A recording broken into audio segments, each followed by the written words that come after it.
बिस्मिल्लाहिर्रहमानिर्रहीम। Dear students, आपका course instructor Zahid Hussain lectures on business law के साथ हाजिर है। आज का लेक्चर स्टूडेंट्स प्रैक्टिस एक्ट 1934 से रेलेवेंट है। Chapter number 6, penalties and procedure. इसके लिए आपको स्टडी करना होंगे सेक्शन 60 से सेक्शन 75 ऑफ प्रैक्टिस एक्ट 1934। आप ये जो लॉ है ये डाउनलोड कर सकते हैं डिफरेंट वेबसाइट से, जिसमें शामिल हैं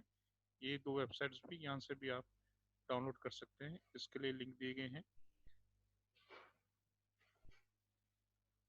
chapter number 6, penalties and procedure, section 60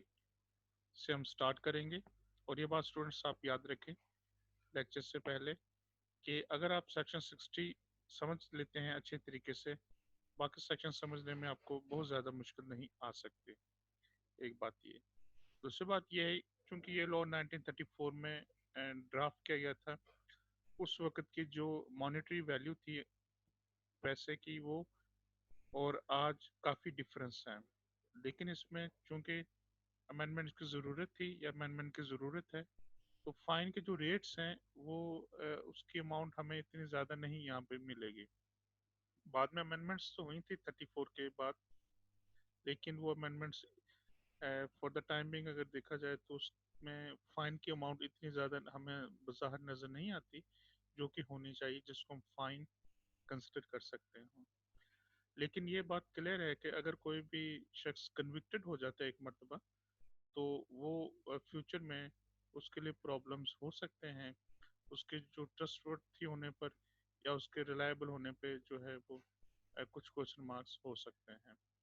तो हमें हर तरह की कन्विक्शन से बचना चाहिए, हर तरह की लॉ के वायलेशन से बचना चाहिए, चाहे एज मैनेजर रोल प्ले किया जाए, एज ऑक्यूपायर रोल प्ले किया जाए, या कोई भी और मेंबर के तौर पर रोल प्ले किया जाए, जो कि कोई मेंबर हो किसी कंपनी का या किसी एसोसिएशन ऑफ पर्सन का। तो लिहाजा हमारा कंसर्न ये होना चाहिए कि किसी भी सूरत में जो पेनल्टी है या जो ऑफेंस है वो कमिट करने से गुरेज किया जाए हर उस शख्स की तरफ से जो कि किसी कंपनी में या किसी फैक्ट्री में एज एन ऑक्यूपायर वर्क कर रहा है, एज अ मैनेजर वर्क कर रहा है, एज अ मेंबर वर्क कर रहा है, एज अ डायरेक्टर वर्क कर रहा है। तो ऐसे हर शख्स को ऑफेंस कमिट करने से गुरेज करना चाहिए। हम स्टार्ट करते हैं section 60, penalty for contravention of act and rules if any factory. यहाँ पे स्टूडेंट्स सेक्शन 60 के सब सेक्शन से क्लॉजेस को आप देखेंगे। इनमें टेक्स्ट को रेड कलर में जो है वो कन्वर्ट किया गया है। बेसिक पर्पस ये है कि आप इस पे आपको फोकस करना होगा। उससे रेलेवेंट पनिशमेंट जो है ये हम बिल्कुल एंड पे देखेंगे। सेक्शन 60 के जो एंड वाली क्लॉज है वहां पे हमें इसके पेनल्टी का जिक्र मिलेगा। देयर इज एनी कंट्रावेंशन, अगर कोई भी कंट्रावेंशन है, वायलेशन है सेक्शंस 13 से सेक्शन 32 तक, या क्लॉज ए ऑफ सेक्शन 30 की कोई वायलेशन होती है या कंट्रावेंशन की जाती है, या सेक्शन 33 जे और सेक्शन 33 क्यू की वायलेशन की जाती है, या सेक्शन 33 पी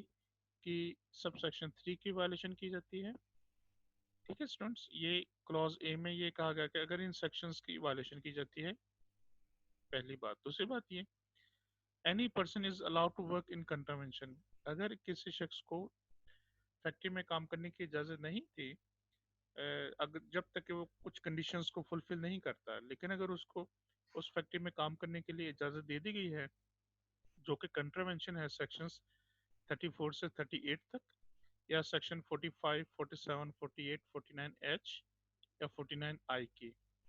या कोई कंट्रावेंशन होती है जो उन रूल्स की जो कि बनाए गए हैं इस कानून के तहत, या सेक्शन 49 के तहत अगर कोई रूल फ्रेम किए गए हैं उसकी कोई कंट्रावेंशन होती है या वायलेशन होती है इन सेक्शंस के, या कोई ऐसी कंडीशन अटैच की जाती है जिसका ताल्लुक एग्जम्पशंस के साथ है जो कि सेक्शन 43 में दी गई थी, अगर उन एग्जम्पशंस की वायलेशन की जाती है, या सेक्शन 44 की वायलेशन की जाती है, या सेक्शन 45 की, या ऐसी परमिशन ग्रांट की जाती है सेक्शन 38 के तहत, या सेक्शन 49 के तहत अगर कोई ऐसी परमिशन ग्रांट की जाती है जो कि ग्रांट नहीं की जा सकती थी। नेक्स्ट, क्लॉज सी में ये कहा गया है कि अगर कोई ऐसी कंट्रावेंशन है जिसका ताल्लुक सेक्शन 39 से सेक्शन 41 तक है या उन रूल्स के साथ है जो कि सेक्शन 39 के तहत बनाए गए या सेक्शन 41 के तहत बनाए गए या सेक्शन 47 के मुताबिक बनाए गए, या क्लॉज डी के मुताबिक कोई भी शख्स जिसको पेमेंट नहीं हुई, एक्स्ट्रा पे नहीं किया गया उसको ओवर टाइम के हवाले से या कोई ऐसी अमाउंट के हवाले से अंडर सेक्शन 47, या क्लॉज ई के तहत कोई एडोलेसेंट है या चाइल्ड है जिसको काम करने की इजाज़त दी गई और ये काम करने की इजाज़त उसको दी गई वायलेशन करते हुए section 50, section 51, section 54, section 55, section 57 या सेक्शन 58, इनमें से किसी भी सेक्शन की वायलेशन करते हुए अगर किसी एडोलेसेंट या चाइल्ड को किसी फैक्ट्री में काम करने की इजाज़त दी जाती है तो क्लॉज ई के तहत आ जाएगी। क्लॉज एफ में ये कहा गया है कि अगर कोई ऐसी कंट्रावेंशन है सेक्शन 55 की या सेक्शन 56 की जो कि ऐसे रूल्स की कंट्रावेंशन होती है जो फ्रेम किए गए हैं अ, इस लॉ के तहत, या क्लॉज डी और क्लॉज डी सेक्शन 59 के तहत अगर इनकी कंट्रावेंशन सामने आ जाती है, या कोई ऐसी कंट्रावेंशन है जो सेक्शन 59 बी, सेक्शन 49 सी या सेक्शन 49 डी की कंट्रावेंशन है जो कि रूल 49 एफ के तहत बनाए गए थे, उनकी कंट्रावेंशन के पैरेलल है। तो उसमें ये होगा कि ये जो जितनी कंट्रावेंशंस वायलेशंस हमने डिस्कस की हैं ऊपर की तमाम क्लॉजेस में, इनमें से अगर किसी भी सेक्शन की वायलेशन होती है उस सूरत में उस फैक्ट्री के मैनेजर या उस फैक्ट्री के जो ओकोपायर हैं वो उनको पनिशमेंट दी जाएगी। वो पनिशमेंट क्या है? वो पनिशमेंट है कि उनको फाइन पे करना पड़ेगा और फाइन की अमाउंट जो है ये 500 रुपीज तक हो सकती है। ऊपर बयान किए गए तमाम सेक्शंस में, तमाम क्लॉजेस में जो सेक्शंस हैं उनके तहत अगर किसी भी एक सेक्शन की वायलेशन होती है तो जो फैक्ट्री का मैनेजर होगा या फैक्ट्री का ओकोपायर होगा उसको 500 रुपीज तक फाइन हो सकता है। मैं यहाँ पे एक बात क्लियर करना चाहता हूँ, लॉ में वर्ड लिखा होता है basically which may extend to, और ये आगे अमाउंट लिख दी जाती है विच मे। यहाँ पे मैं चाहूंगा कि मे को क्लियर किया जाए। लॉ में जो मे का वर्ड होता है आम तौर पे ये इस्तेमाल होता है जो ऑर्डर करने वाली अथॉरिटी है उसकी डिस्क्रिशन को। एक अथॉरिटी के पास, एक लीगल फर्म के पास ये अथॉरिटी है कि वो अपनी डिस्क्रिशन को एक्सरसाइज कर सकता है। मे का वर्ड इसके लिए यूज होता है। एक्सटेंड टू का मतलब है कि मैक्सिमम लिमिट ये होगी जो यहाँ पे लिखी हुई है, ठीक है। और ये लिमिट 500 से कम तो हो सकती है, उससे ज्यादा नहीं हो सकती। फाइन 400 भी हो सकता है, 300 भी, 200 भी, या इससे कम या ज्यादा, लेकिन 500 से ज्यादा की अमाउंट जो है एज फाइन नहीं हो सकता है। क्योंकि यहाँ पे क्लियर कर दिया गया कि जो डिस्क्रिशन एक्सरसाइज करनी है किसी लीगल अथॉरिटी ने या किसी ऑनरेबल कोर्ट ने, वो अपने अथॉरिटी को एक्सरसाइज कर सकती है to the extent of that amount जिसका यहाँ पे जिक्र है। इससे ज्यादा का फाइन नहीं हो सकता, ठीक है। अब नेक्स्ट है स्टूडेंट्स कंडीशन है कुछ, वो कंडीशन ये है if both the manager and the occupier are convicted. अगर एक ही वक्त में फैक्ट्री का मैनेजर भी कन्विक्ट होता है, ये साबित हो जाता है कि उन्होंने ये ऑफेंस कमिट किया है। इसके अलावा ये भी साबित हो जाता है कि जो फैक्ट्री का ऑक्यूपायर है उसने भी ऑफेंस कमिट किया है। अब फैक्ट्री के जो जिम्मेदारान थे उनमें मैनेजर भी कन्विक्ट हो गया, उसमें जो फैक्ट्री का ऑनर या फैक्ट्री का ओकोपायर है वो भी कन्विक्ट हो गया। अब दो लोग कन्विक्ट हो गए हैं इस ऑफेंसेस में, इस ऑफेंस में या इन ऑफेंसेस में से किसी ऑफेंस में जिनका हम जिक्र कर चुके हैं सेक्शन 60 में। लॉ कहता है कि उस सूरत में फिर ये होगा कि ये जो अमाउंट है जो फाइन की अमाउंट है ये एक्सीड नहीं करेगी। इसका मतलब ये हुआ कि ऐसा हो सकता है कि ये अमाउंट जो है फाइन की 500 ही होगी, और अ, किस 250 और 250 जो है इक्वली फाइन डिस्ट्रीब्यूट किया जा सकता है। एक बात ये, लेकिन इसमें चूंकि क्लियर नहीं किया गया, वर्ड इक्वलिटी का जिक्र नहीं किया गया, तो उस सूरत में ऐसा भी हो सकता है अगर ऑनरेबल कोर्ट जो है वो अपने डिस्क्रिप्शन को एक्सरसाइज करते हैं, जैसे कि यहाँ पे लिखा मे एक्सटेंड, तो वो अपनी डिस्क्रिप्शन को एक्सरसाइज करते हुए जिस शख्स का, मैनेजर का अगर ऑफेंस जो है उसका मैग्नीट्यूड ज्यादा है तो उसको ज्यादा फाइन हो सकता है, और जो ऑक्यूपायर है उसको कम फाइन हो सकता है। दोनों सूरतों में जो होल अमाउंट है that would be the same amount. यानी ऐसा हो सकता है कि मैनेजर को 200 फाइन हो जाए, ऑक्यूपायर को 300 फाइन हो जाए, 200 प्लस 300 वुड बी 500, और ये अमाउंट जो है ये इससे ज्यादा एक्सीड नहीं कर पाएंगे। लेकिन अगर उनका ऑफेंस एक जैसा इक्वल है तो उनको इक्वल फाइन भी हो सकता है। ये तमाम मामला बेसिकली डिपेंड करते हैं सर्कमस्टांसेस के ऊपर, और ये डिपेंड करते हैं डिस्क्रिप्शन के ऊपर जिसको एक्सरसाइज करेगी ऑनरेबल कोर्ट। सेक्शन 60 के बाद सेक्शन 61 हम डिस्कस करेंगे, एनहांस्ड पेनल्टी इन certain cases after previous conviction. Previous conviction, यहाँ पे ये बात याद रखना होगी। अब हमें इसके थोड़े से मामला देखना होंगे क्रिमिनल लॉ के हवाले से भी। अगर एक शख्स जो कन्विक्ट हो चुका है सेक्शन 60 के तहत, उसने ऑफेंस कमिट किया था मैनेजर ने या occupier of the factory, what ever the case में भी, अगर एक शख्स ऑलरेडी कन्विक्ट हो चुका था सेक्शन 60 के तहत, कन्विक्ट होने के बाद वो शख्स दोबारा वही ऑफेंस कमिट करता है जिसका जिक्र सेक्शन 60 में मौजूद है, तो दोबारा उस ऑफेंस को कमिट करने की सूरत में उसकी पनिशमेंट जो है वो थोड़ी सी इन्हांस हो सकती है। जैसा कि यहाँ पे कहा गया है, ई शैल बी पनिशेबल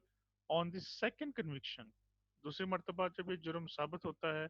उसमें उसे फाइन पे करना पड़ेगा, और इस फाइन की अमाउंट इंक्रीज कर जाएगी। सेक्शन 60 के तहत फाइन की अमाउंट हम डिस्कस कर चुके हैं, दैट वाज 500 रुपीज, और सेक्शन 61 के तहत फाइन की अमाउंट होगी 750 रुपीज।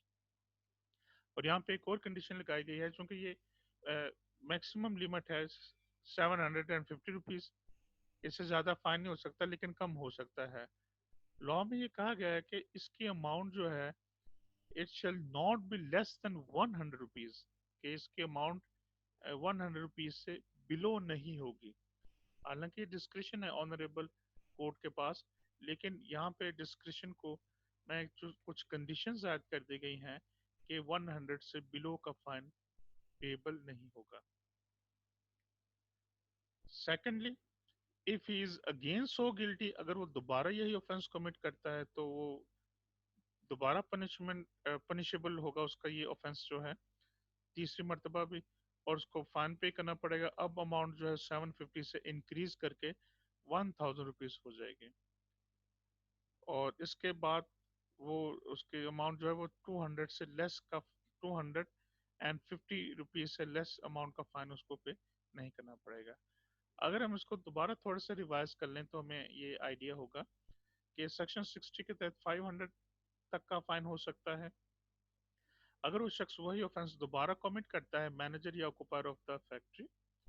तो उस सूरत में उसका फाइन की अमाउंट जो है सेकंड कन्विक्शन पे वो 750 रुपीज हो सकती है। और सेकंड कन्विक्शन के बाद अगर यही अमल वो तीसरी मर्तबा करता है तो उसके फाइन की अमाउंट जो है ये 1000 तक हो सकती है थर्ड कन्विक्शन पे। अब नेक्स्ट कंडीशंस बयान की गई हैं, provided that for the purpose of this section no cognizance shall be taken of any conviction made more than 2 years before the commission of the offense which is being punished। और इसमें ये condition है कि जो court of law है, honourable court of law जो है, वो इसका नोटिस उस वक्त तक नहीं लेगी, 2 साल तक के लिए वो इसका जो नोटिस है जो ऑनरेबल कोर्ट ऑफ लॉ है वो तब नहीं लेगी जब तक के 2 साल का दौरानिया मुकम्मल नहीं हो जाता। यानी इससे मुराद ये हुई कि अगर कोई ऑफेंस जो ऊपर बयान किए गए हैं कमिट हो जाते हैं सेक्शन 60 के तहत, और उसके बाद 2 साल गुजरने के बाद अगर दोबारा ये ऑफेंस कमिट होते हैं तो उस सूरत में ये पनिशमेंट्स दी जाएंगी जिनका जिक्र अभी सेक्शन 61 में हम ऊपर कर चुके हैं। सेकंड इसमें कंडीशन ये है कि अगर कोर्ट ऑनरेबल कोर्ट को सेटिस्फाई किया जाता है या ऑनरेबल कोर्ट सेटिस्फाई हो जाती है कि कुछ ऐसे एक्सेप्शनल सर्कमस्टांसेस हैं जिसकी वजह से कि ऐसा मुश्किल है कि ऐसे जो वायलेशन है उनसे बचा जाए, उस सूरत में ऑनरेबल कोर्ट जो है ऐसे रीजंस को रिकॉर्ड करने के बाद जो एक्सेप्शनल सर्कमस्टांसेस में आते हैं उन एक्सेप्शनल सर्कमस्टांसेस को रिकॉर्ड करेगी इन राइटिंग, और रिकॉर्ड करने के बाद ऑनरेबल कोर्ट जो है वो इम्पोज कर सकती है smaller fine than is required by this section. इस सेक्शन में जिन फाइन का जिक्र किया गया है, जिस अमाउंट का जिक्र किया है, उस अमाउंट से कम अमाउंट का फाइन कर सकती है ऑनरेबल कोर्ट अगर वो ये देखती है कि कुछ ऐसे एक्सेप्शनल एक्सेप्शनल सर्कमस्टांसेस जो हैं वो इस वक्त प्रीवेल कर रहे हैं जिसकी वजह से इस ऑफेंस से या वायलेशन से बचना मुश्किल है। ये उस सूरत में ऑनरेबल कोर्ट ऐसा डिसीजन कर सकती है। सेक्शन 62 जो है ये डिस्कस कर रहा है कि अगर कोई ऑक्यूपायर ऑफ अ फैक्ट्री ये कोई नोटिस नहीं देता जो कि रिक्वायर्ड था अंडर लॉ, और उस सूरत में अगर वो नोटिस नहीं इशू करता उस सूरत में उसे पनिश किया जाएगा और उसके अमाउंट होगी 500 रुपीज़। जो नोटिस देना लाजमी था जैसा कि हम पिछली वीडियोस में जिक्र कर चुके हैं, अगर वायलेशन होती है और वो नोटिस जो रिक्वायर्ड था इशू किया जाना और वो इशू नहीं किया जाता है उस सूरत में फाइन पे करना पड़ेगा 500 रुपीज़। सेक्शन 63 जो है ये डिस्कस करता है कि अगर किसी इंस्पेक्टर को काम करने से रोका जाए किसी फैक्ट्री में, अगर इंस्पेक्टर साहब विजिट कर रहे हैं, एग्जामिन कर रहे हैं फैक्ट्री को, और विलफुली ऑब्स्ट्रक्ट किया जाए इंस्पेक्टर साहब को, कोई रुकावट खड़ी कर दी जाए जिसकी वजह से वो एग्जामिन ना कर सकें किसी फैक्ट्री प्रेमिसेस को, या कोई फैक्ट्री का मैनेजर या ओकुपर फेल हो जाता है प्रोड्यूस करने के हवाले से कोई भी ऐसी डिमांड जिसको इंस्पेक्टर साहब करते हैं किसी रजिस्टर के हवाले से, और वो मैनेजर या ओकुपर रजिस्टर पेश नहीं कर पाते या वो कोई ऐसा रिकॉर्ड नहीं पेश कर पाते जो कि ज़रूरी था, या कोई डॉक्यूमेंट नहीं पेश कर पाते, तो या वो कुछ छुपाते हैं कंसील करते हैं, या किसी वर्कर को रोकते हैं कि वो डायरेक्ट कम्युनिकेट ना कर सके इंस्पेक्टर साहब से, या इंस्पेक्टर साहब ऐसे वर्कर को एग्जामिन ना कर पाए, ये तमाम रुकावटें जिनका हमने जिक्र किया सेक्शन 63 में, अगर ये रुकावटें खड़ी की जाती हैं किसी इंस्पेक्टर के लिए, उस सूरत में ऐसे शख्स को जो है वो पनिश किया जा सकता है जो कि किसी फैक्ट्री का मैनेजर या ऑक्यूपायर हो सकता है। उसकी पनिशमेंट होगी 500 रुपीज़, यानी उसको फाइन पे करना पड़ सकता है जिसकी लिमिट है 500 रुपीज़। सेक्शन 65 जो है 64 सॉरी सेक्शन 64 ये उस पेनल्टी से मुतल्लिक है कि अगर कोई एक्सीडेंट हो जाता है, अगर हो जाता है किसी फैक्ट्री में, उसके लिए ज़रूरी है कि नोटिस इशू किया जाए इंस्पेक्टर को विद इन टाइम, और अगर उस एक्सीडेंट का नोटिस नहीं दिया जाता विद इन टाइम और नाकाम हो जाता है कोई फैक्ट्री का मैनेजर, उस सूरत में नाकामी की सूरत में ये ऑफेंस जो है पनिशेबल होगा विद फाइन, और फाइन की अमाउंट होगी 500 रुपीज़।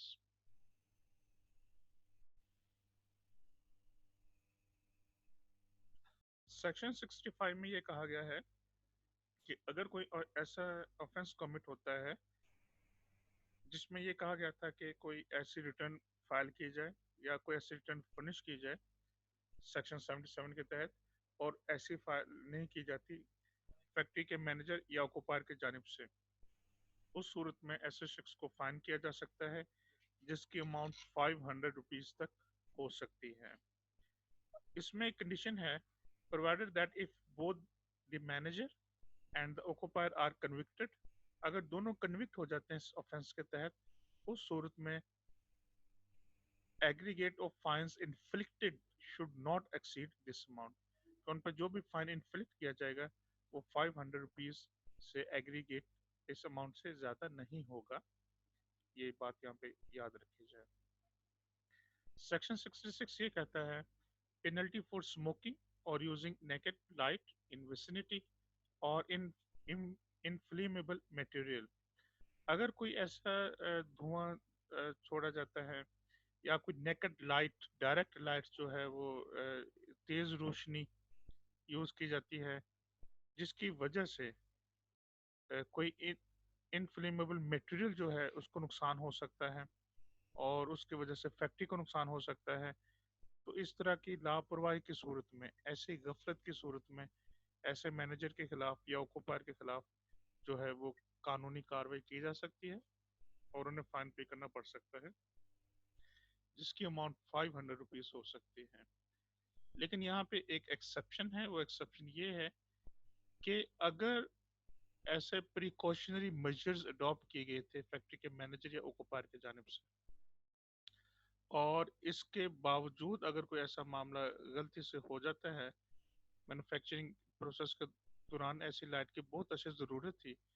और अगर ये लाइट उस पर्पज़ के लिए यूज़ की जाती है, उस सूरत में इनको फाइन पे नहीं करना पड़ सकता अगर ये रिक्वायरमेंट को फुलफिल करते हैं। तो सेक्शन 67 जो है ये फॉल्स सर्टिफिकेट से मुतल्लिक है। अगर कोई फेक सर्टिफिकेट जो है वो यूज़ करता है कोई शख्स, उसकी क्या पनिशमेंट हो सकती है। अगर कोई भी शख्स जानते बूझते हुए या वो अटेम्प्ट करता है सर्टिफिकेट को वो यूज करता है, किसी और शख्स को नाम पे सर्टिफिकेट इशू किया गया लेकिन वो किसी और का सर्टिफिकेट अपने सर्टिफिकेट के तौर पर इस्तेमाल करता है या उसको हासिल करता है या उस सर्टिफिकेट को यूज करने की इजाजत देता है या वो उसको यूज करने की अटेम्प्ट करता है दूसरे शख्स की जानिब से जो सर्टिफिकेट दिया गया था, उस सूरत में उसका ये जो ऑफेंस है ये पनिशेबल होगा और उसमें उसको फाइन पे करना पड़ेगा। फाइन की अमाउंट जो है वो 20 रुपीज बताई गई है। सेक्शन 68 में ये कहा गया है कि अगर कोई शख्स गार्डियन है और वो अपने किसी चाइल्ड को इजाज़त देता है कि वो डबल जॉब्स करे, जैसा कि हमने पिछली वीडियोस में डिस्कस किया था कि कोई भी शख्स इवन कोई भी चाइल्ड जो है एक वक्त में एक से ज़्यादा जॉब्स नहीं कर सकता, अगर करेगा तो ये एक ऑफेंस समझा जाएगा। अगर वो शख्स किसी फैक्ट्री में काम करता है, एक से ज़्यादा जॉब्स करता है किसी फैक्ट्री में, उस सूरत में उसके जो पेरेंट्स हैं या उसके गार्डियन हैं या ऐसे लोग हैं जिनको डायरेक्ट बेनिफिट हो रहा है, यानी ना तो पेरेंट की डेफिनेशन में फॉल करते हैं ना गार्डियन है,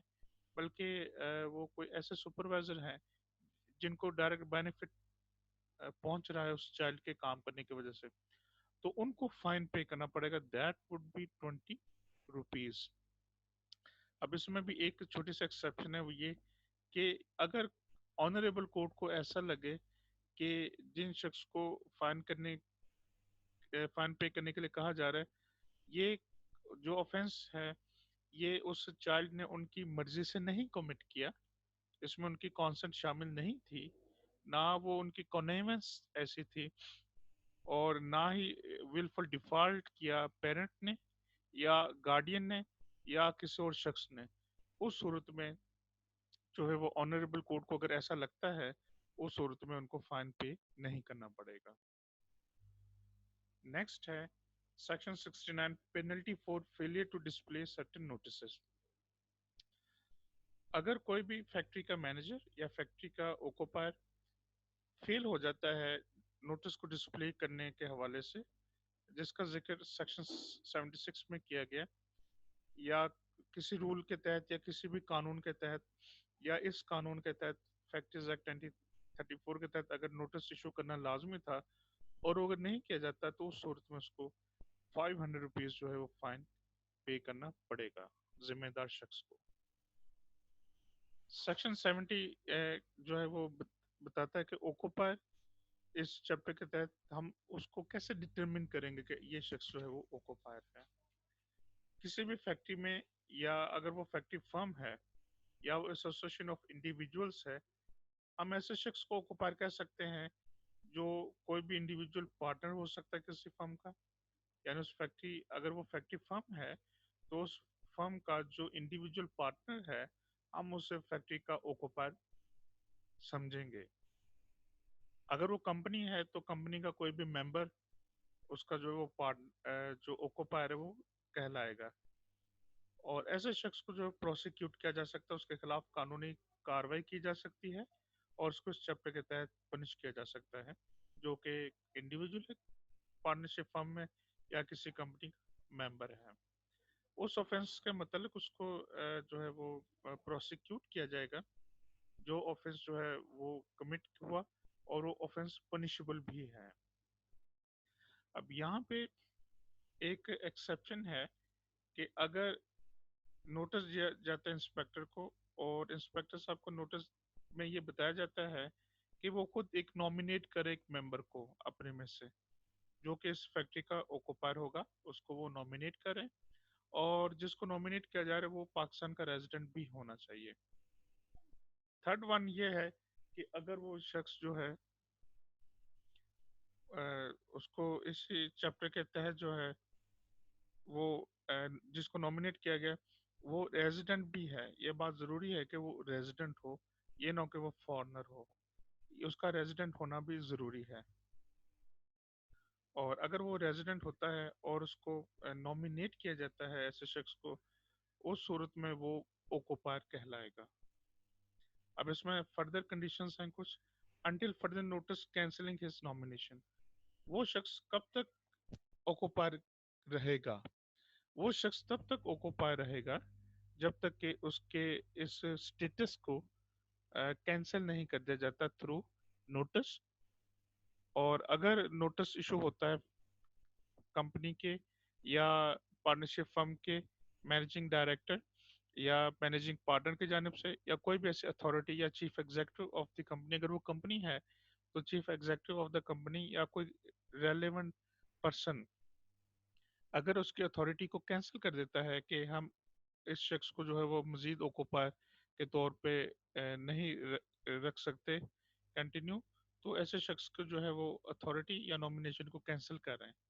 अगर वो उसकी नॉमिनेशन कैंसिल हो जाती है उस ओकुपायर की, तो उसका स्टेटस जो है वो खत्म हो जाएगा। सेकंड इसमें कंडीशन ये है कि अगर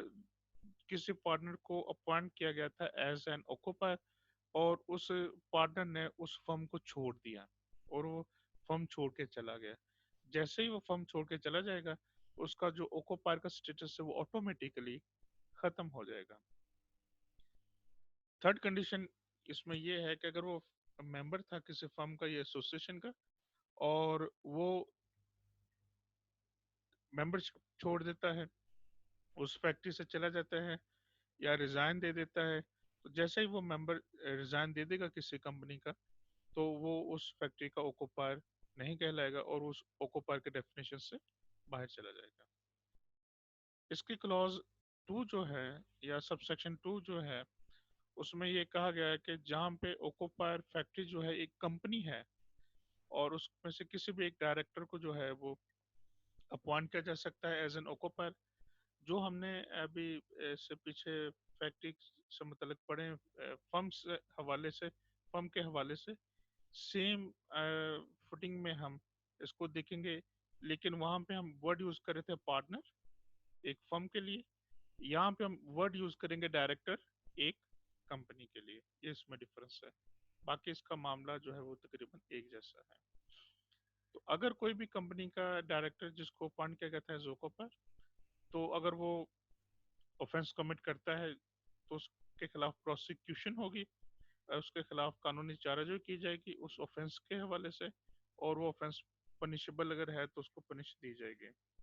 अब इसमें भी ये बात ज़रूरी है कि अगर तो कंपनी की जानिब से किसी डायरेक्टर के हवाले से नोटिस दिया गया इंस्पेक्टर साहब को, और उसमें नॉमिनेट किया गया कि फलां शख्स जो है वो कंपनी का डायरेक्टर होगा और वो डायरेक्टर के तौर पे एज एन ऑक्यूपायर फैक्ट्री को रन करेगा या उसके सिस्टम को या उसके ऑपरेशन को रन करेगा, या कोई शेयर होल्डर है किसी कंपनी का, क्योंकि शेयर होल्डर की टर्म जो है नॉर्मली ये हम पार्टनरशिप फर्म में नहीं यूज करते। अगर किसी कंपनी का शेयर होल्डर है उसको भी एज एन ऑक्यूपायर अपॉइंट किया जा सकता है, और उसमें भी ये कंडीशन है कि वो लाजमी तौर पर रेजिडेंट होना चाहिए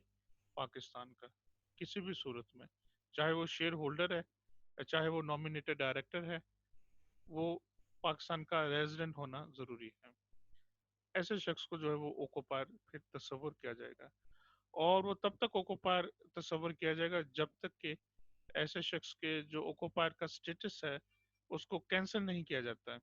यानी उसकी जो नॉमिनेशन है, नॉमिनेशन को कैंसिल नहीं किया जाता नोटिस इशू करके ऑनरेबल इंस्पेक्टर साहब को। अगर इंस्पेक्टर साहब को नोटिस इशू किया जाता है जिसमें कहा गया है कि फलां शख्स जिसको हमने नॉमिनेट किया था एज एन ओकोपार, अब हम उसकी नॉमिनेशन कैंसिल कर रहे हैं, तो उसका ओकोपार का स्टेटस कैंसिल हो जाएगा कंपनी की सूरत में। इसी तरह कंपनी की ही सूरत में अगर वो शख्स कंपनी का डायरेक्टर नहीं रहता या अगर शेयर होल्डर था और वो कंपनी का शेयर होल्डर नहीं रहता, तो उस सूरत में उसके जो ओकोपायर का स्टेटस है वो ऑटोमेटिकली कैंसिल हो जाएगा। Section 71 exemption of occupier from liability in certain cases. Exemptions का इसमें जिक्र है कि ओकोपायर किन सूरतों में एग्जेम्प्ट होगा अगर कोई भी ऐसा ऑफेंस कमिट होता है उसकी फैक्ट्री में, किन सूरतों में हम उसको एग्जेम्प्ट करार देंगे। Where the occupier or manager of a factory is charged with an offence against this act, he shall be entitled upon complaint duly made by him. अगर उसके ऊपर कोई इल्जाम है, चार्ज का मतलब है इल्जाम, अगर उसके ऊपर कोई इल्जाम आयद किया गया कि उसने फैक्ट्री में कोई ऑफेंस कमिट किया है,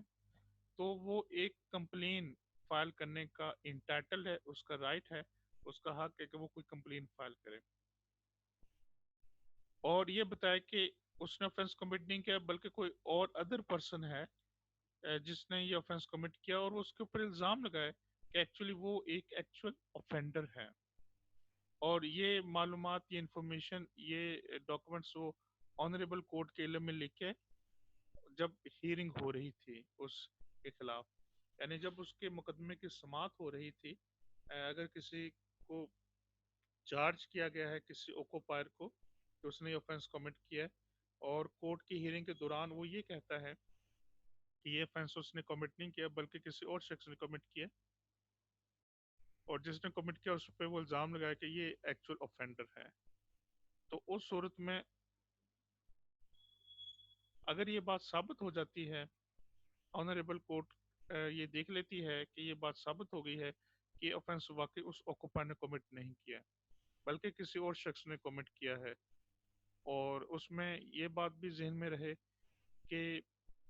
उस ऑक्यूपायर ने अपनी मुकम्मल कोशिश की थी कि वो एग्जीक्यूट करे, इन्फोर्स करे, इस लॉ में जो इंस्ट्रक्शंस दी गई हैं उनको मुकम्मल एग्जीक्यूट करे, उनको इन्फोर्स करे, और इस हवाले से उसकी कोई गफलत शामिल नहीं है। और अगर कोई मामला या कोई गलती हुई है वो उसके नॉलेज के बगैर हुई, विदाउट हिज नॉलेज हुई या विदाउट हिज कंसेंट हुई या विदाउट हिज कन्वेंस हुई, उसमें उसकी कोई मर्जी शामिल नहीं है, उसको इस चीज़ का इल्म नहीं है, कोई ऑफेंस जो है वो कमिट हुआ, उसने मुकम्मल कोशिश की कि कोई ऐसा ऑफेंस कमिट ना हो और ना ही कोई वायलेशन हो, उस सूरत में वो एग्जम्प्ट हो जाएगा, उसको पनिशमेंट नहीं मिलेगी। अलबत्ता जिसके खिलाफ ये जुर्म साबित हो जाता है, जैसे कि उसने कहा था कि ये किसी और शख्स ने ऑफेंस कमिट किया है और वो एक्चुअल ऑफेंडर है, तो उस ऑफेंडर के हवाले से जो है फिर ये है ऑनरेबल कोर्ट उस ऑफेंडर को फाइन कर देगी, और उसको कितना फाइन करेगी, उसको उतना ही फाइन करेगी जितना कि किसी ओकोपार को फाइन किया जाना है। और हम प्रीसीडिंग जो लास्ट प्रीसीडिंग सेक्शंस है उसमें हम पढ़ चुके हैं कि 500 रुपीज तक जो है वो फाइन हो सकता है। उस सूरत में जो मैनेजर है कंपनी का या ओकोपायर है वो डिस्चार्ज हो जाएगा इस लायबिलिटी से, और उसको पनिशमेंट नहीं दी जाएगी, बल्कि जो दूसरा शख्स है जिसने ऑफेंस कमिट किया जिस पे ओकोपाई ने इल्ज़ाम लगाया था during the hearing of the case, उस शख्स को जो है वो फाइन किया जाएगा। That would be 500 rupees. Subsection 2 में ये कहा गया है when it is made to appear to such satisfaction of the inspector at any time prior to the institution of the proceedings। जब ये कार्रवाई का आगाज होता है, कार्रवाई के आगाज से पहले इंस्पेक्टर साहब अगर ये सेटिस्फाई हो जाते हैं, इंस्पेक्टर साहब अगर खुद सेटिस्फाई हो जाते हैं कि जो ओकोपायर या मैनेजर है फैक्ट्री का, उसने अपनी तमाम कोशिश की है कि वो इस लॉ को इन्फोर्स करे और वो इस लॉ को इन्फोर्स करे। इस लॉ को इन्फोर्स करते हुए अगर मुख्तसर तौर पर हम ये कह सकते हैं कि अगर इंस्पेक्टर सेटिस्फाई हो जाए कि जो ऑफेंस कमिट किया गया है किसी फैक्ट्री में, उसमें मैनेजर या ऑक्यूपायर ऑफ द फैक्ट्री, इनकी कोई भी उसमें शामिल नहीं थी, कोई कॉन्सेंट नहीं थी, वो ऑफेंस कमिट हुआ उनके नॉलेज के बगैर, उनके कॉन्सेंट के बगैर या उनके कॉन्नाइवेंस के बगैर, तो उस सूरत में इंस्पेक्टर साहब प्रोसीड कर सकते हैं ऐसे शख्स के खिलाफ जिसने ये ऑफेंस जो है कमिट किया है, और इंस्पेक्टर साहब को यकीन हो कि एक्चुअल ऑफेंडर वो शख्स है जिसने ये ऑफेंस कमिट किया अदर देन ऑक्यूपायर या मैनेजर ऑफ द फैक्ट्री। तो वो ऐसे ऑफेंडर के खिलाफ जो है वो कानूनी कार्रवाई कर सकते हैं और उनको इतना फाइन पे करना पड़ सकता है जितना कि नॉर्मली किसी मैनेजर को या occupier of the factory fine pay किया जाता है। सेक्शन 72 ये कहता है presumption as to employment. Employment की जो है वो प्रिजम्पशन एक वो क्या हो सकती है? प्रिजम्पशन ये होगी कि अगर कोई भी चाइल्ड जिसकी एज 6 इयर्स है, अगर वो फैक्ट्री प्रेमिसेस में पाया जाता है या वहां पे नजर आ जाता है और उसके अगेंस्ट कोई बात प्रूव नहीं होती, तब तक ये समझा जाएगा कि वो शख्स उस फैक्ट्री में काम करता है। अगर कोई 6 साल का बच्चा किसी फैक्ट्री में मौजूद हो और ऐसा लग रहा हो कि वो वहाँ पे कोई ना कोई वर्क या किसी न किसी एक्टिविटी में इंगेज है, तो ये प्रिज्यूम किया जाएगा कि वो फैक्ट्री में काम कर रहा है, और फैक्ट्री में काम करने का मतलब ये है कि ये वायलेशन है इस कानून के तहत कि ऐसे बच्चे को जो है वहाँ पे अपॉइंट नहीं किया जा सकता था जिसकी एज 6 इयर्स है। तो उस सूरत में ऐसे फैक्ट्री के जो ओकोपायर हैं या मैनेजर हैं या कोई भी जिम्मेदार शख्स है उसके खिलाफ कानूनी कार्रवाई की जा सकती है, उसके लिए प्रिजम्पशन होगी। एविडेंस एज टू एज, तो एज के हवाले से क्या एविडेंस हो सकती है? तो उसमें ये देखा जाएगा कि if a person were under और ओवर अ सर्टेन एज, एक शख्स जिसकी वो जो क्लेम करता है कि उसकी एज कम है या ये क्लेम किया जाता है कि उसकी एज ज्यादा है किसी सर्टेन एज से, उस सूरत में ऑनरेबल कोर्ट ये देखेगी कि जो बर्डन है वो एक्यूज पर्सन पे होगा कि वो प्रूव करें। यहाँ पे मैं पहले क्लियर करना चाहूंगा कि बर्डन ऑफ प्रूफ क्या होता है। एक्चुअली बर्डन ऑफ प्रूफ ये सब्जेक्ट है एविडेंस लॉ का। एविडेंस लॉ में ये बात क्लियर की गई है कि अगर किसी शख्स के ऊपर इल्ज़ाम आयद होता है, जिसने इल्ज़ाम लगाया है, आम तौर पे उसके जिम्मे होता है कि वो साबित करे कि ये उस शख्स ने जुर्म सरअंजाम दिया है। ये प्रोसिक्यूशन की ड्यूटी होती है कि वो बियॉन्ड ऑल डाउट्स प्रूव करे in the competent court of law कि ये ऑफेंस एक्यूज पर्सन ने कमिट किया है। एक बात। दूसरी बात ये, बाद सूरतों में ये जो बर्डन ऑफ प्रूफ है ये शिफ्ट हो जाता है दूसरी पार्टी के ऊपर। अगर किसी शख्स पे ये इल्ज़ाम आयद किया गया कि जब ये ऑफेंस कमिट हुआ ये शख्स वहाँ मौजूद था, और जिसके ऊपर ये इल्ज़ाम आयद किया गया वो ये साबित करते ऑनरेबल कोर्ट में कि वो वहाँ पे मौजूद नहीं था, तो ऐसा शख्स ऐसे इल्ज़ाम से बरी तस्वर किया जाएगा। इसी तरह एज के हवाले से अगर एक शख्स पर इल्ज़ाम लगाया गया कि आपकी एज 13 इयर्स है, वो अगर ऑनरेबल कोर्ट में सर्टिफिकेट पेश करता है जहाँ पे ये क्लियर होता है कि उसकी एज 15 इयर्स थी, तो उस सूरत में ऑनरेबल कोर्ट उस एविडेंस को कंसिडर करेगी। और ये एक्यूज पर्सन के ऊपर डिपेंड करेगा कि वो प्रूव करे कि उसकी एज कितनी थी। अब ये जो एज की जहां तक बात है, अगली इसमें मामला है सब सेक्शन 2 में ये कहा गया है कि एज को जो प्रॉपर मैनर में डिक्लेयर कर सकते हैं in writing, that is a certifying surgeon. Certifying surgeon जो है वो कॉम्पिटेंट है इन अकॉर्डेंस विद लॉ कि वो डिक्लेयर कर सकते हैं इन राइटिंग कि किसी शख्स की एज जो है वो कितनी है। और उनकी जानब से जो इशू किया गया सर्टिफिकेट है, that is admissible as evidence of the age of that worker. Admissible का मतलब ये है कि ये एक ऐसी एविडेंस है जिसको ऑनरेबल कोर्ट जो है वो उसको वजन दे सकती है, जिसको उर्दू में कहते हैं काबिल अदखाल शहादत, यानी ऐसे एविडेंस जिसको कंसिडर किया जा सकता है ऑनरेबल कोर्ट की जानिब से, सर्टिफाइंग सर्जन की जानिब से, in writing certificate in respect to the age of a specific worker जो है वो एडमिसिबल होता है। Section 74, cognizance of offences. कोई भी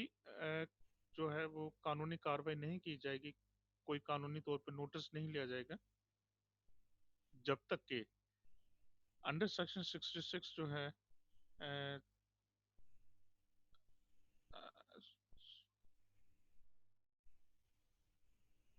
उसके एक्सेप्शन है। यानी सेक्शन 66 के अलावा आमतौर पे जो भी ऑफेंसेस कमिट किए जाते हैं उसके लिए ज़रूरी है कि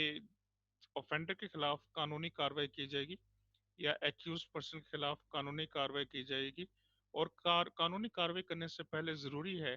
कि प्रीवियस सैंक्शन होनी चाहिए इंस्पेक्टर की। यानी अगर ऐसा लगता है कि किसी मैनेजर ने ऑफेंस कमिट किया है या किसी ऑक्यूपायर ऑफ फैक्ट्री ने ऑफेंस कमिट किया है या किसी और शख्स ने ऑफेंस कमिट किया है, जो हम ऑलरेडी डिस्कस कर चुके हैं, तो इस इन ऑफेंसेस के खिलाफ कानूनी कार्रवाई करने से पहले उसको कोर्ट ऑफ मजिस्ट्रेट या कोर्ट ऑफ लॉ में ले जाने से पहले ज़रूरी है कि पहले इंस्पेक्टर साहब की जो सैंक्शन है वो ली जाए, उनकी जो है उन्हें इन्फॉर्म किया जाए और इन्फॉर्म करने के बाद उनसे एक इजाज़त ली जाए। उसके बाद जो है वो आगे केस प्रोसिक्यूट हो सकता है। और जब तक ऐसा मामला नहीं होगा तब तक प्रोसिक्यूशन नहीं होगी। अब प्रोसिक्यूशन कहाँ होगी? कोर्ट की जो केस की कार्रवाई है कौन सी अदालत में होगी? कौन सी अदालत को इख्तियार हासिल है कि वो ऐसी कार्रवाई जो है वो कर सके? अब यहाँ पे सब सेक्शन 2 में ये क्लियर कर दिया गया है, no court inferior to that of a magistrate of the first class shall try an any offense against this act or any rule or order made thereunder, कि कोई भी कोर्ट जो है magistrate of the first class से कम दर्जे की court, उसको ये इख्तियार हासिल नहीं है कि वो इस कानून के तहत प्रोसीडिंग कर सके या प्रोसिक्यूशन जो है वो उसकी हियरिंग को जो है वो सुन सके। अगर कोई प्रोसिक्यूशन है और वो अगर कोई ऑफेंस ऐसा कमिट हुआ किसी ऑफेंडर की जानिब से और वो उसका ताल्लुक फैक्ट्रीज एक्ट 1934 के तहत है, तो जरूरी है कि उस केस को सुनेगा कम अज कम magistrate of the first class. ये कहता है सब सेक्शन 2 ऑफ सेक्शन 74। अब है सेक्शन 75, लिमिटेशन ऑफ प्रोसिक्यूशन। यहाँ पे लिमिटेशन टाइम बताया गया है कि किस टाइम पीरियड के अंदर कंप्लेन फाइल करना जरूरी है। इसमें पहली बात तो ये है कि अगर किसी शख्स के ऊपर ये इल्ज़ाम आयद होता है कि उसने ये ऑफेंस कमिट किए जिसका ताल्लुक फैक्ट्रीज एक्ट 1934 के साथ है, तो उसके खिलाफ कंप्लेन फाइल की जाएगी। पहली बात तो ये है कि कंप्लेन फाइल की जाएगी। और दूसरी बात यह है कि वो जो कंप्लेन फाइल की जाएगी, जब ऑफेंस कमिट किया गया था उस ऑफेंस के 6 माह के अंदर अंदर कंप्लेन फाइल करना जरूरी है। अगर ऑफेंस कमिट होने के 12 माह के बाद या 1 साल, 1.5 साल, 2 साल के बाद अगर कंप्लेन फाइल की जाती है, तो उस सूरत में वो कंप्लेन जो है वो इंटरटेन नहीं की जाएगी किसी भी कोर्ट ऑफ लॉ में। तो जरूरी है कि अगर कोई ऑफेंस कमिट होता है उस ऑफेंस के खिलाफ कंप्लेन फाइल की जाएगी और ये complain with in 6 months file की जाएगी। ऑफेंस कमिट होने के 6 माह के अंदर अंदर ये कंप्लेन जो है ये फाइल की जाएगी।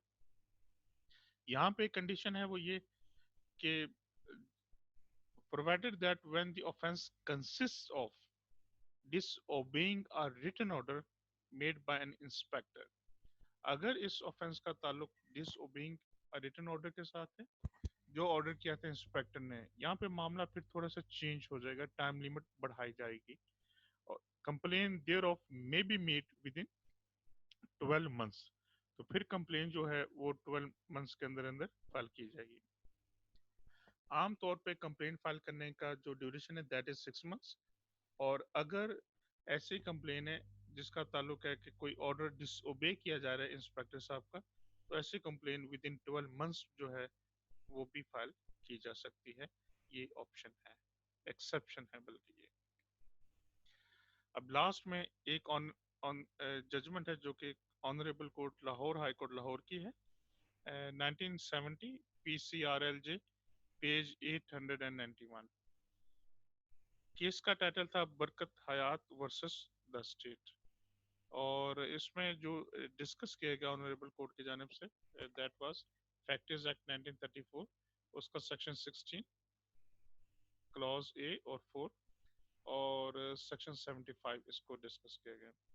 इसमें मेन जो पॉइंट था that was cognizance of offence. अगर कोई ऑफेंस कमिट होता है उस सूरत में ऑनरेबल कोर्ट कब उसका नोटिस लेगी, ये इसमें डिस्कस किया था। अब नोटिस कब लेगी, जैसा कि हम अभी डिस्कस करके हटे हैं, और ऑनरेबल कोर्ट ने भी जो अपने जजमेंट में ये हेल्ड किया है, जिसको ये रेड फॉन्ट में आपको यहाँ ये नजर आ रहा है, रेड फॉन्ट में ये जो डाटा ये आपको नजर आ रहा है। Prosecution in event of failure to show that alleged offence was committed within 6 months, हम ऑलरेडी डिस्कस कर चुके हैं, इसका टाइम पीरियड 6 मंथ्स है। अगर कोई ऑफेंस कमिट होता है और उस ऑफेंस कमिट होने के बाद एक कंप्लेंट फाइल की जाएगी, ऑफेंस कमिट होने के 6 माह के अंदर अंदर ये कंपलसरी है। हेल्ड अदालत ने करार दे दिया कि offence against provision of section 75 factors act 1934, तो चूंकि 6 माह के बाद ये कंप्लेन फाइल की गई थी, लिहाजा तो लिहाजा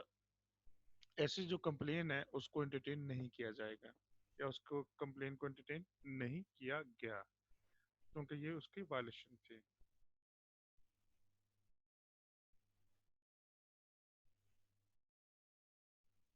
तो इसके साथ स्टूडेंट्स हमारा आज का लेक्चर वीडियो लेक्चर खत्म होता है। इजाजत दीजिए, अल्लाह हाफिज।